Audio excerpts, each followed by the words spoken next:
বেশ কিছুদিন ধরে মামুনের বাবাকে বলছি লঙ্কা নিয়ে আসো, বেশি করে লঙ্কার আচার করে রাখবো।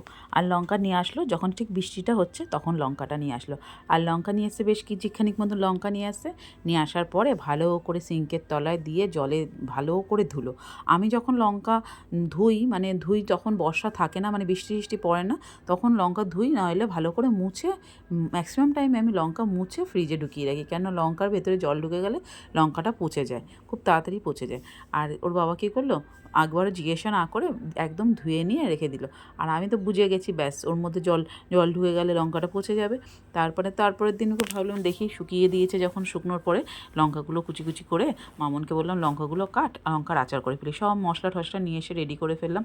লঙ্কাগুলো কাটার পরে তারপরে যখন আচার করার জন্যে লঙ্কা কাটছে দেখি একটা গন্ধ বেরোচ্ছে, ঠিক পচা না, একটা জেগো জেগো গন্ধ, জল ঢুকে যাওয়া গন্ধ। তাহলে তখনই বুঝতে পেরেছি যে লঙ্কাগুলো আর আচার করা যাবে না।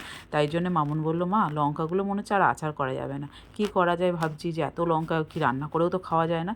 তখন পেস্ট করে নিলাম লঙ্কাগুলো, পেস্ট করে নিয়ে তারপরে একটুখানি ভিনিগার দিলাম, ভালো করে পেস্ট করে নিলাম।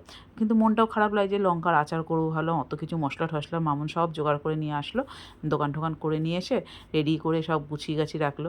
তারপরে ভাবলাম কী করবো, লঙ্কার আচার এরমভাবে করলে খেতে কিন্তু পারবো না। তাই কড়াইতে তেল দিয়ে পেস্ট করে নিয়ে কড়াইতে বেশ খানিকটা সর্ষের তেল দিয়ে দিলাম বেশি করে, দিয়ে লঙ্কাটা দিয়ে দিলাম, পুরো লঙ্কাটা দিয়ে দিলাম, অনেকটা লঙ্কা ছিল। দিয়ে ভালো করে নাড়াচাড়া করতে থাকলাম। আর দিয়ে দিলাম ভেতরে একটুখানি নুন আর হলুদ, 1 চামচ মতন হলুদ দিয়ে দিলাম, বড় চামচের, কেননা লঙ্কার যদি বাই চান্স একটু গন্ধ থাকে সেটাও কেটে যাবে।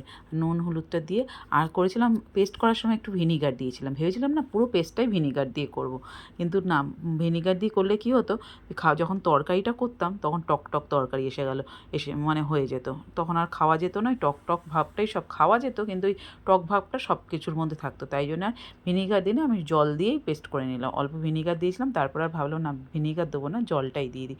জল দিয়ে পেস্ট করে নিলাম আর নুন হলুদ দিয়ে এরকম করে ভালো করে নাড়াচাড়া করে নিলাম। আর ছোটো কড়াইয়ের জন্য বেশ গায়ের মধ্যে ছিটছিল, আর লঙ্কা ছেটা মানেই তো ব্যাস গায়ে জ্বালা করবে, ছিটছে। আমি একটা বড় কড়াই নিয়ে নিলাম, নিয়ে ভালো করে ওটা শুকিয়ে নিলাম, অনেকক্ষণ ধরে শুকিয়ে নিয়ে আর ঠান্ডা করে নিয়ে টিফিন কারির মধ্যে ভরে নিলাম। আর এরমভাবে একটা ছড়ানো টিফিন কারির মধ্যে ভরে আর আমি ঢাকা দিয়ে ঠান্ডা করে ফ্রিজে রেখে দিলাম। আর রান্না করার সময় অল্প অল্প করে রান্না করো। আইডিয়াটা খারাপ ছিল না। ভিডিওটা ভালো লাগলে একটা সাবস্ক্রাইব করবেন, আর একটা ফলো করবেন। দেখা হচ্ছে নেক্সট ভিডিওতে।